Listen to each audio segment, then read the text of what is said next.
Hello everyone and welcome to this new edition of Business Africa. I am Yasmina Al-Abbasi. The headlines this week. 2023 has been a pivotal year for the UAE-Africa ties. In this episode, we will see how the United Arab Emirates achieved a fourth position among foreign investors on the continent. Angola's capital hosted the first conference of young women entrepreneurs. The event was organized by the National Association of Young Entrepreneurs of Angola. It focused on the role of female leadership in the economic and social diversification of the country. Lastly, we'll head to Morocco, which is getting ready to host the 2025 AFCON. The kingdom has been enhancing its ports and logistics infrastructures. Major investments are underway to modernize stadiums, transportation and accommodations. The United Arab Emirates has become the fourth largest provider of foreign direct investments in Africa. Over the span of a decade, Emirati investors have injected nearly $60 billion into key high-growth sectors such as energy, transportation and technology. 2023 was a key year for ties between the United Arab Emirates, UAE and Africa, particularly with Abu Dhabi's pledge to invest $4.5 billion in clean energy on the continent. With almost $60 billion invested between 2012 and 2022, the United Arab Emirates has become the fourth largest investor in Africa over the last 10 years after China, Europe and the United States. However, this expansion is facing challenges, particularly controversy surrounding investment agreements and potential social and environmental impacts. The agreement between the Tanzanian government and Dubai Ports World, DP World, has provoked mixed reactions because of its impact on national sovereignty. Despite these challenges, the United Arab Emirates continues to expand, becoming the Gulf's biggest investor in Africa, followed by Saudi Arabia, Qatar and Kuwait. If Africa attracts the Emiratis, this Gulf state is also an attractive destination for many African entrepreneurs, with more than 21,000 companies from the continent already established there. We welcome Hicham Lamisi, a geopolitical analyst from the Geneva International Peace Research Institute. Thank you for joining us, sir. Let's start off with the UAE strategy. How did the country become the fourth largest investor in Africa in just a decade? One needs to consider that the United Arab Emirates has crafted a long-term strategy, a very relevant and ambitious development and investment strategy for Africa. It has been conceived actually since the late 90s, early 2000s. This strategy is part of a logic of seeking new growth drivers in the world, and Africa offers a number of very important opportunities. Considering that Africa is the youngest continent with the highest demographic growth today, along with the strongest demand for infrastructure and equipment, construction of facilities and infrastructure is one of the great specialities of the United Arab Emirates. Et les infrastructures, la construction d'équipements, c'est l'une des grandes spécialités des Émirats arabes unis. À côté de cela, il faut regarder. Additionally, Africa possesses energy resources, raw materials, and strategic materials, including some of the world's most important untapped resources, as well as agricultural lands that currently offer the lowest yields in the world. So you have a sort of 3 to 4 unknown equation where the result offers particularly high growth rates. The Emiratis have understood this very well. Do you think political and economic instability in some African countries put a brake on engagement from Emirati investors on the continent? Emiratis, like Arab investors in general, have a different perspective on Africa. Where European investors may see constraints as deterrents, Emiratis have a different understanding of the African situation and are more willing to accept and overcome obstacles and constraints to engage engage in a long-term investment logic. This is a factor to be considered and explains why the Emiratis have succeeded in rising quickly to such an important position. Currently, Emirati investments amount to approximately $60 billion, a significant and considerable sum for a country the size of the UAE. Precisely, some of these investments create tensions and face opposition from local populations. Why do they elicit such reactions, would you say? Definitely.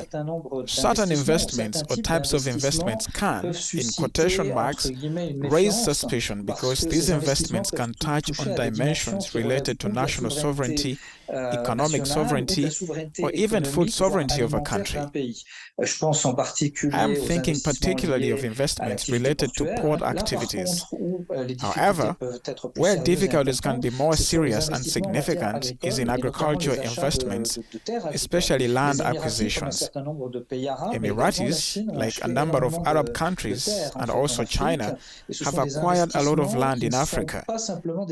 These investments are not just speculative investments, but rather investments aimed at ensuring the food security of these countries, especially the Emiratis, whose usable agricultural land is very limited.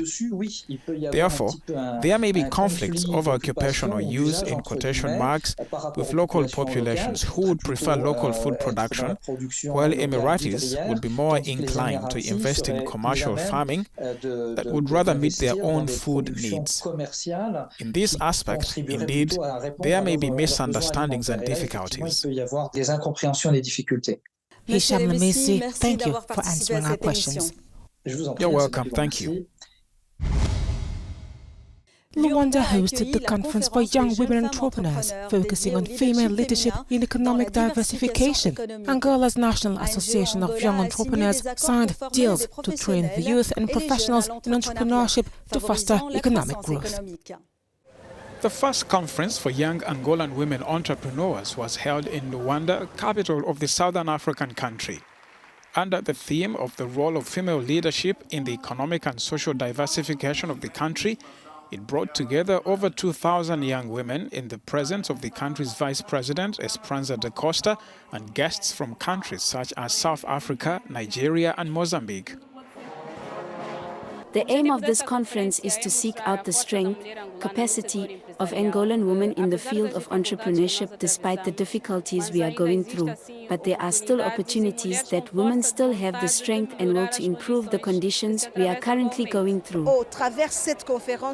Through this conference and with these African women, we want to say we don't need help, we can do it because we have everything, we have the capacity, we have the strength in Africa, we have minerals in Africa, so we want to give this chance to ourselves as Africans and prove that we can still change Africa. Nous voulons donner cette chance à nous-mêmes en tant qu'Africains pour prouver que nous pouvons quand même changer l'Afrique. The Association of Young Entrepreneurs has signed 2 memorandums to secure internship placements for 5,000 young people and training for over 2,000 youth in insurance with an emphasis on self-entrepreneurship. The Vice President announced incentives for women-led micro-enterprises and financing for over 4,000 projects.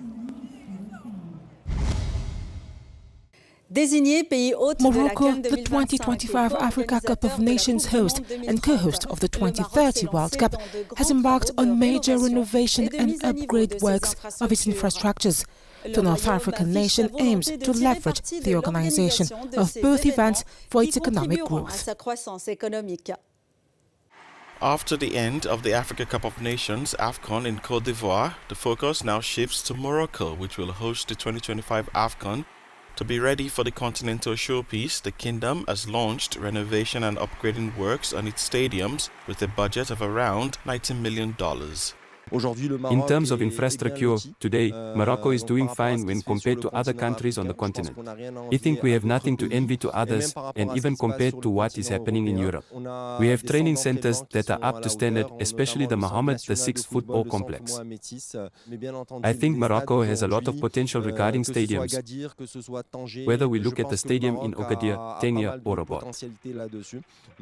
Of course, there is still room for improvement for the 2 major events that the 2025 2025 Africa Cup of Nations and the 2030 World Cup represent. The Africa Cup of Nations is much more than a sporting challenge for Morocco. Many analysts see it as an investment to stimulate its economy, and it is especially in the tourism sector that expectations of this are the strongest. First of all, benefits will be generated by the organization of the event, then the expected increase in the number of tourists that will visit the country during the Africa Cup of Nations. Among the other economic benefits, we talk about employment. Temporary jobs are and will be created thanks to the various investments launched, especially in the construction or renovation of stadiums. Then there are also tax revenues. This period will see an increase in tax revenues with significant net profits, especially in terms of VAT. Donc, la majeure partie sera des revenus de la TVA qui sera récoltée par l'État. The Africa Cup of Nations is widely seen to be a test for Morocco 5 years before it hosts the 2030 World Cup along with Spain and Portugal. That does it for this episode of Business Africa. You can watch it again on Africanews.com and on all our platforms. I'll see you soon.